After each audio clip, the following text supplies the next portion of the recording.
Сәлем біздің каналға жазылушылар. Соңғы жаңалықтарды алғашқылардың қатарында білгіңіз келсе, бейне астындағы бір ғана лайк пен подписаться таңбаларын басып, бізге жазылыңыз. Астананың қақ ортасындағы шағын ауданда да апат болды. Самалда жерасты өткелінде су қатып қалды. Ауа температурасы -21 градус. Жаяр жүргіншілер, абай болыңыздар. Барлық қаладағы құбырлар мен желілердің бір уақытта тозығы жетіп, шыдамы таусылған сияқты.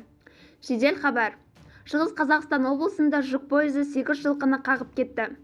Егер видеороликті көруді қаласаңыз, видео астындағы бар жоғы бір ғана лайк және подписаться түймесін басуыңызды сұраймыз. Онда бастадық.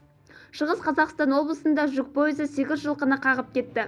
Таң атып келе жатқанда жүк пойызының машинисті өткелде бір үйір жылқы жүргенін байқап қалып, шұғыл тежегішті басқан. Өкінішке қарай пойызды тоқтатып үлгермеді. 8 жылқыны қағып өлтірді. Үйір елсіз даланы кезіп кетіп, бақылаусыз қалған. Мал иесі анықталып, оған 15 000 теңге айыппұл салынды. Бізді бақылауды жалғастырыңыз.